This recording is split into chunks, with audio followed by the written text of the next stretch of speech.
क्या आप जानते हैं कि कोई एक इंसान सिर्फ अपनी आवाज से पूरा मुल्क कैसे हिला सकता है? क्या आप सोच सकते हैं कि कोई सिंगर सिर्फ अपने गाने से लाखों दिल कैसे जीत सकता है? मैं हूं द राइज के साथ और आज मैं आपको बताऊंगा एक ऐसी कहानी जो सिर्फ म्यूजिक के बारे में नहीं बल्कि एक आदमी के बारे में है जो अपनी आवाज से असम का दिल बन गया। सितंबर 2025 सिंगापुर के समंदर में एक आवाज हमेशा के लिए चुप हो गई। जुबेन गर्ग, वो नाम जो असम में सिर्फ सिंगर नहीं बल्कि एक इमोशन है, एक फीलिंग है, एक जिंदगी है। लेकिन ये स्टोरी सिर्फ डेथ की नहीं है, ये है एक ऐसी जिंदगी की जो ट्रेजेडीज से भरी थी फिर भी होप से भरी थी। ये है एक आदमी की जो सिस्टम से लड़ता रहा, पुअर लोगों के लिए काम करता रहा और अपने म्यूजिक से सबको एक साथ जोड़ता रहा। जुबेन गर्ग का असली नाम था जिबन बोरथोकुर। 18 नवंबर 1972 को मेघालय के टूरा में पैदा हुआ, लेकिन असम ही उसका असली घर था। उसके पेरेंट्स आर्टिस्ट्स थे। फादर मोहिनी बोरथोकुर एक पोएट थे जो कपिल ठाकुर के नाम से लिखते थे और मदर इली बोरथोकुर डांसर और सिंगर थीं। बचपन से ही जुबेन में म्यूजिक का जादू था। 1992 में सिर्फ 19 साल की एज में उसका पहला एल्बम अनामिका रिलीज हुआ, लेकिन सक्सेस का रास्ता इतना आसान नहीं था। स्टार्टिंग में वो सिर्फ लोकल शोज करता था, छोटे प्रोग्राम्स में गाता था। 1995 में जुबेन में हिम्मत करके मुंबई का रास्ता लिया, बॉलीवुड में अपना लक ट्राई करने। लेकिन मुंबई में स्ट्रगल ज्यादा था, सक्सेस कम। कई साल तक वो बैकग्राउंड वोकल्स करता रहा, छोटे प्रोजेक्ट्स करता रहा। फिर 2006 में एक मिरेकल हुआ। गैंगस्टर मूवी में एक सॉन्ग था या अली, और बिलीव कीजिए इस सॉन्ग को पहले 5 डिफरेंट सिंगर्स ने रिकॉर्ड किया था, लेकिन डायरेक्टर्स को लगा कि जुबेन की आवाज इमरान हाशमी के साथ परफेक्टली मैच कर रही है। या अली रिलीज होते ही ओवरनाइट जुबेन गर्ग पूरा इंडिया में फेमस हो गया। सडनली वो असम का लोकल सिंगर नहीं रहा बल्कि नेशनल स्टार बन गया। ग्लोबल इंडियन फिल्म अवार्ड्स में बेस्ट प्लेबैक सिंगर का अवार्ड मिला। लेकिन जुबेन के लिए ये सिर्फ एक अचीवमेंट नहीं थी, ये एक प्लेटफॉर्म था। प्लेटफॉर्म अपने असम के लिए आवाज उठाने का, अपने कल्चर को प्रमोट करने का। लेकिन लाइफ में सक्सेस के साथ साथ ट्रेजेडी भी आती है। 12 जनवरी 2002 जुबेन की जिंदगी का सबसे डार्क डे। उसकी छोटी बहन जोनके बोरथोकुर, जो सिर्फ 18 साल की थी, एक स्टेज शो के लिए जा रही थी तेजपुर के पास। कार एक्सीडेंट हो गया और जोनके इंस्टेंटली मर गई। जुबेन उस सेम कार में होना चाहिए था, लेकिन लास्ट मोमेंट में दूसरी कार में शिफ्ट हो गया था। सर्वाइवर्स गिल्ट, ये फीलिंग उसको हमेशा हॉन्ट करती रही। जोनके की डेथ के बाद जुबेन ने एक एल्बम बनाया, सिक्शु। हर सॉन्ग में उसका दर्द था, उसका प्यार था अपनी बहन के लिए। यह एल्बम सिर्फ म्यूजिक नहीं था, यह था एक भाई की अपनी बहन के लिए ट्रिब्यूट। लेकिन जुबेन ने अपने दर्द को अपनी स्ट्रेंथ बनाया।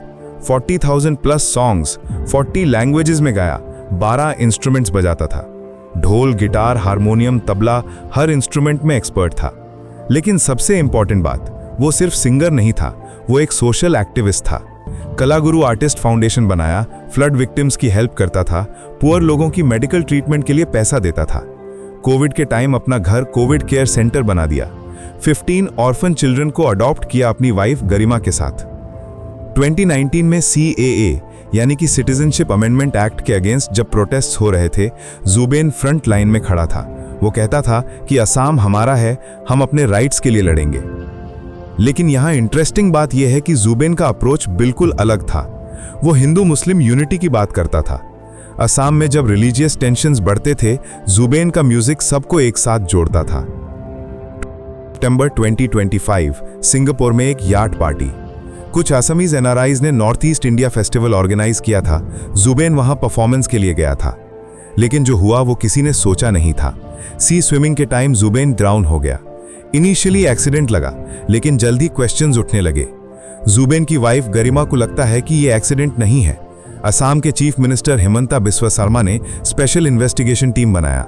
CID इंक्वायरी शुरू हुई। अब तक 7 लोग अरेस्ट हुए हैं। उसका manager Siddharth Sharma, event organiser Shyam Kanu Mahanta, उसका कजिन और suspended police officer Sandipan Garg और उसके 2 पर्सनल सिक्योरिटी ऑफिसर्स। चार्जेस लगे हैं murder, criminal conspiracy, culpable homicide.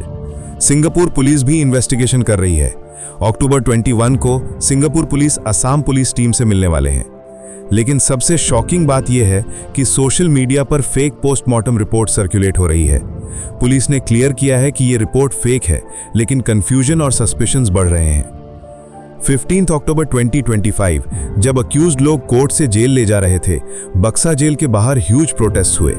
Hundreds of people gathered, stone pelting हुई, पुलिस व्हीकल्स बर्न किए गए, आरएएफ डिप्लॉय करना पड़ा सिचुएशन कंट्रोल करने के लिए। ये वायलेंस क्यों?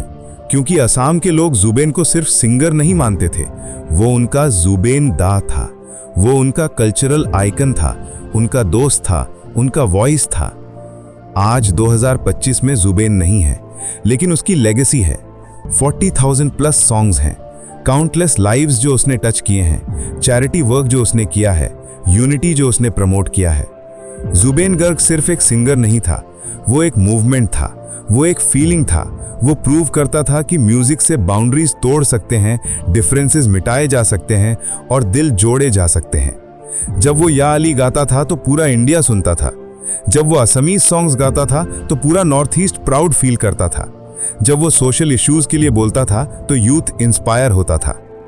और ये ट्रेजेडी है कि जिस इंसान ने हमेशा दूसरों की हेल्प की, जिसने हमेशा अदर्स के लिए आवाज उठाया, उसकी ओन डेथ में इतने सवाल हैं।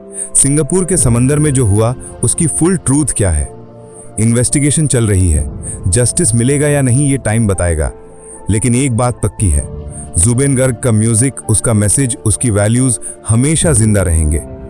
असम ने सिर्फ एक सिंगर नहीं खोया है, इंडिया ने एक आर्टिस्ट नहीं खोया है, दुनिया ने एक ह्यूमैनिटेरियन खोया है। एक आदमी जो अपनी आवाज से हार्ट्स यूनाइट करता था, कल्चर सेलिब्रेट करता था और ह्यूमैनिटी प्रमोट करता था। Jubin Garg, forever in our hearts, forever in our songs, forever our Zubeen Da.